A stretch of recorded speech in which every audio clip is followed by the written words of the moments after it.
여러분 안녕하십니까? 헬로티비 뉴스입니다. 은평구가 1인 가구 전용 앱을 구축하고 참여자를 모집합니다. 은평구는 1인 가구의 안부를 확인하고 관계망 형성을 도울 안녕 은빛 솔메이트 앱을 개발해 12월부터 정식 운영한다고 밝혔는데요.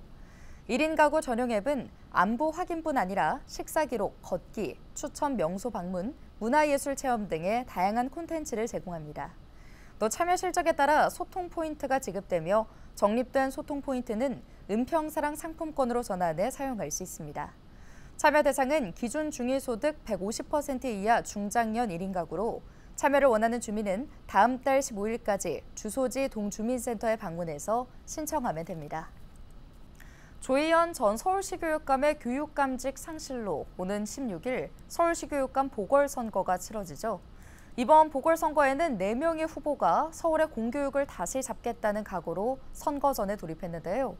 목표는 같지만 공교육을 향한 정책 방향은 달랐습니다. 케이블TV 공동취재단 강혜진 기자가 취재했습니다. 최보선 후보는 공교육을 살려야 사교육이 사라질 수 있다고 주장합니다. 2010년 교육 예산과 정책을 자문한 서울시 교육의원의 경험을 토대로 공교육을 다시 잡겠다는 의지입니다. 이를 위해 초등학교 저학년 때부터 담임교사를 2명으로 늘리는 등 사교육비 저감 대책을 공약합니다. 1학년 끝날 때 모든 학생들이 기초학력이 완벽하게 100%에 오를 수 있도록 해주면 얘네들이 2학년 올라가서도 또 예산이 확보되면 또 1교실 2교사제 하고 점차 이거 확대시켜 나갈 건데요. 6학년까지 그렇게 해놓으면 스스로 학습이 가능해집니다. 그럼 중학교 올라가서도요. 학원 굳이 갈 거 없죠. 윤호상 후보도 사교육비 절감을 위한 공교육 제도 개선을 강조합니다. 서울시교육청 행정과 학교장 경험을 토대로 사교육을 공교육이 대체해야 한다고 주장합니다. 유치원부터 공교육 영어 수업을 지원해 학부모들의 사교육비 부담을 줄이는 정책을 만든다는 겁니다. 사교육비에 들어가는 많은 돈들을 거의 들이지 않고도 아이들의 영어 교육을 제대로 할 수 있겠다라는 확신을 갖고 있습니다. 그래서 영어 사교육 다른 많은 과목 말고 영어 사교육비만이라도 정말 거의 제로화할 정도로 줄이겠다. 다시 말해 줄이겠다는 것은 그만큼 부담을 줄여주겠다. 정근식 후보는 서울형 학생 나침반 설계를 대표 공약에 넣었습니다. 기초학력과 논술 서술형 자기생각 글쓰기 등 종합 문항을 개발해 학생 성장을 돕겠다는 겁니다. 여기에 교육감은 학부모 및 시민과 소통하고 교직원과 잦은 회의를 통해 정책을 마련한다는 공약입니다. 일상적인 그러한 상처를 받고 있는 학생들이나 선생님들이나 또는 학부모님들에게 충분히 그 소통해서 상호 이해를 증진시키고 나아가서 상처를 받은 분들에게 위로와 더 나아가서 치유를 하는 그런 교육감이 되겠다. 조전혁 후보는 현재 교육 정책을 단계적으로 바꾼다는 전략입니다.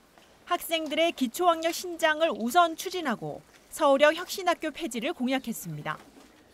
학생의 주도성을 높이는 수요자 중심의 교육 방향을 모색한다는 구상입니다. 기초자치단체별로 이 각각 수요들이 좀 다르더라. 그리고 사회 계층별로도 좀 다르더라. 그래서 그런 사회 계층별 그리고 지역별 그리고 또 이제 이 탈북민 자녀들도 있습니다. 수요자 중심의 그 핀셋 공약들로 공략하겠다는 말씀을 드립니다. 4명의 후보들은 1년 8개월간 서울의 공교육을 다시 잡겠다며 본격적인 유권자 표심 잡기에 나섰습니다. 케이블TV 공동취재단 강혜진입니다. 양천 목동 로데오 패션거리 문화축제가 오는 12일 목동 로데오 거리 일대에서 펼쳐집니다. 이번 축제는 패션 앤 뷰티를 주제로 다양한 볼거리와 먹거리, 즐길거리가 제공되는데요. 특히 올해는 프랑스 패션 브랜드인 아카타와의 협업을 통해 팝업 행사가 펼쳐집니다. 또 초청 가수 공연과 주민들이 참여하는 버스킹 공연이 열리고 수제 맥주와 막걸리를 판매하는 먹거리 행사가 열립니다.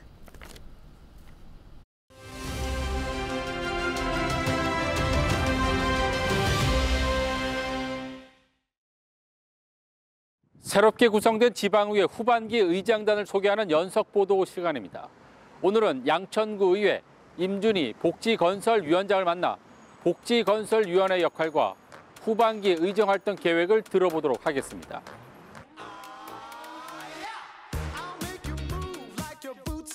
반갑습니다, 시장님. 축하드립니다.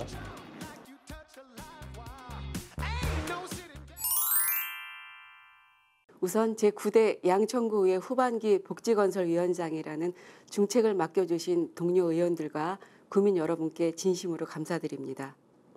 가장 가까운 곳에서 구민의 목소리를 듣고 소통하면서 해결할 수 있는 복지건설위원장이 되겠습니다. 복지건설위원회는 주민복지국, 환경녹지국, 도시관리국, 안전교통국 등의 집행부 행정조직에 대응하여 소관의안과 청원을 심사하고 처리하는 상임위원회입니다.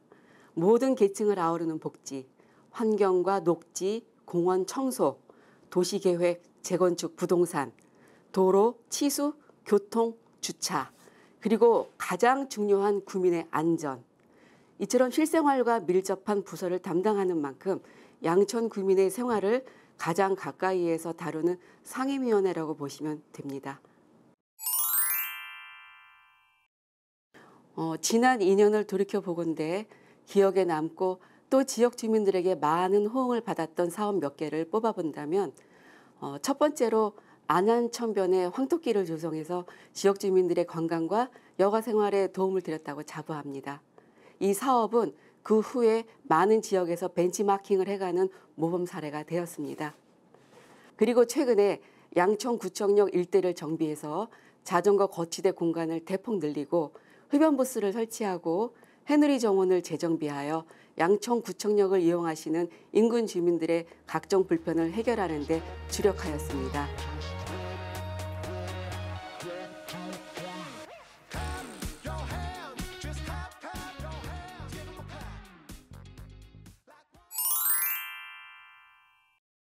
우선 구민으로부터 신뢰받는 양천구 의회를 만들고 싶습니다.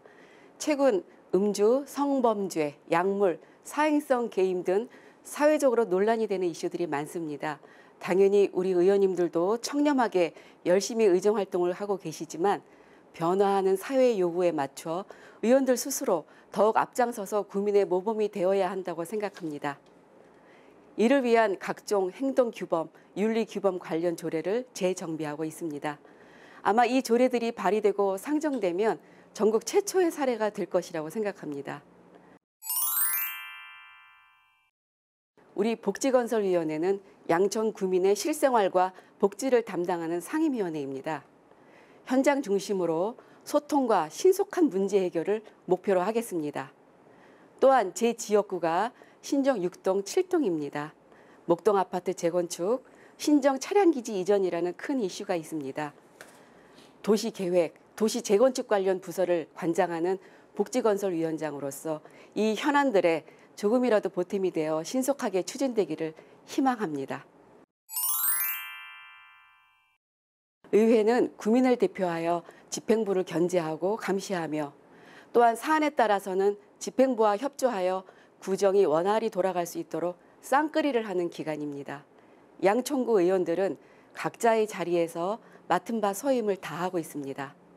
앞으로도 양천구 의회는 변화하는 사회의 요구에 맞춰 전문성을 강화하여 구민의 의견을 정책에 반영할 수 있도록 노력하겠습니다.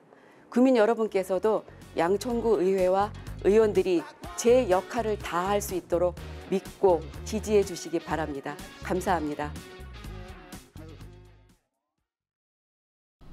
지난 8월 7명이 사망하고 12명이 다친 부천 호텔 화재 사고와 관련해 경찰이 호텔 소유주와 운영자, 매니저 등 4명에 대해 업무상 과실치사 혐의로 구속영장을 신청했습니다.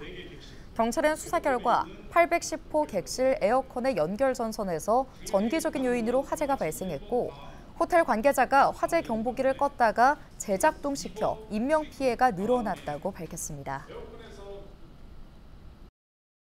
당시 근무 중인 호텔 매니저가 화재 경보기를 임의로 정지시키고 화재 사실을 확인한 후에서야 재작동시킴으로써 2분 24초만큼 투숙객들의 피난이 지연되어 인명피해가 커졌습니다. 경찰은 또 도어 클로저 미설치와 비상구 방화문 개방, 간이 완광기 미비치와 소방안전교육 미비 등이 화재를 키웠다고 덧붙였습니다. 공기안전 매트 구조 과정에서 투숙객 2명이 추락사한 사고에 대해서는 매트 설치에 대한 체계적인 매뉴얼이 없었지만 사망 원인을 소방의 책임으로 돌리기는 어렵다고 판단했습니다.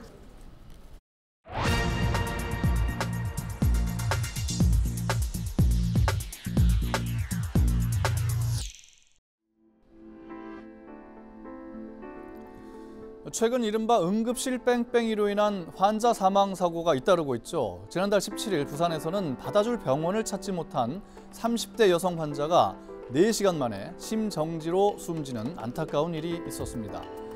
당시 구급대는 환자를 수용할 병원을 찾느라 무려 92번이나 전화를 돌렸다고 합니다. 이런 사례가 한두 건이 아니죠. 그렇다면 병원은 왜 환자 수용을 거부하는 걸까요? 첫째, 전문의와 의료 인력 부족 문제가 꼽힙니다. 둘째, 응급실이나 중환자 병상 부족. 셋째, 필요한 의료 장비와 시설 부족. 넷째, 응급치료를 받을 수 있는 배후 진료 시스템이 작동하지 않는 점이 꼽힙니다. 그리고 다섯째, 의료진의 피로도입니다. 때로는 정당한 이유 없이 핑계를 대면서 환자 수용을 거부하는 경우도 보고됩니다. 병상이 있는데도 없다고 하거나 의료진의 피로를 이유로 환자를 안 받는 것이죠. 이처럼 다양한 이유로 응급실 뺑뺑이가 빈발하자 119 구급대원들이 직접 나섰습니다. 전국 공무원 노조 소방본부는 119에 강제력을 가진 병원 선정 권한을 부여하라는 내용의 현수막을 내걸고 대국민 서명 운동을 시작했는데요.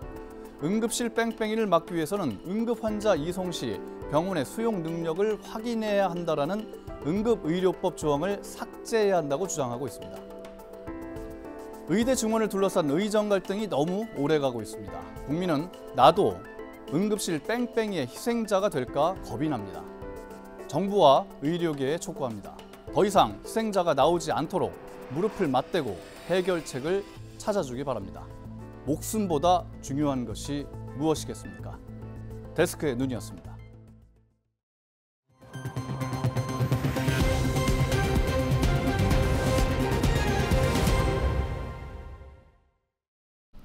최근 서울 아파트 거래가 줄고 상승 거래도 감소한 것으로 나타났습니다. 서울 부동산 정보광장에 따르면 서울 아파트 매매 건수는 지난 7월 8,884건이었던 것이 8월에는 6,114건으로 줄었는데요. 7일까지 집계된 9월 매매 건수는 1,941건에 그쳐 이달 말까지 신고 기한이 남았지만 8월 거래량에는 미치지 못할 전망입니다. 또 부동산 플랫폼 직방이 국토교통부 실거래가 자료를 분석한 결과 9월 서울 아파트 매매 계약 중 상승 거래는 48.5%로 절반을 밑도는 수준으로 나타났습니다. 직방은 대출 규제와 단기 급등에 대한 피로감으로 당분간 거래량이 줄고 가격 상승폭은 둔화될 가능성이 높다고 밝혔습니다. 국토교통부 전세사기 피해지원위원회가 결정한 전세사기 피해가 2만 2천 건을 넘어섰습니다.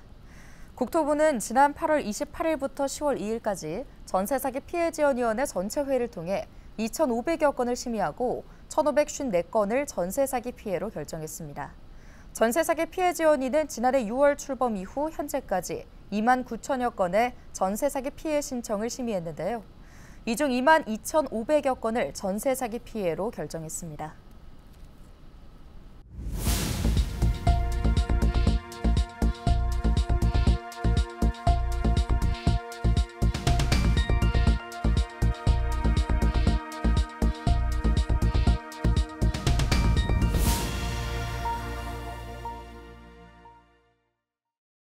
오늘 준비한 소식은 여기까지입니다. 함께해 주신 여러분 고맙습니다.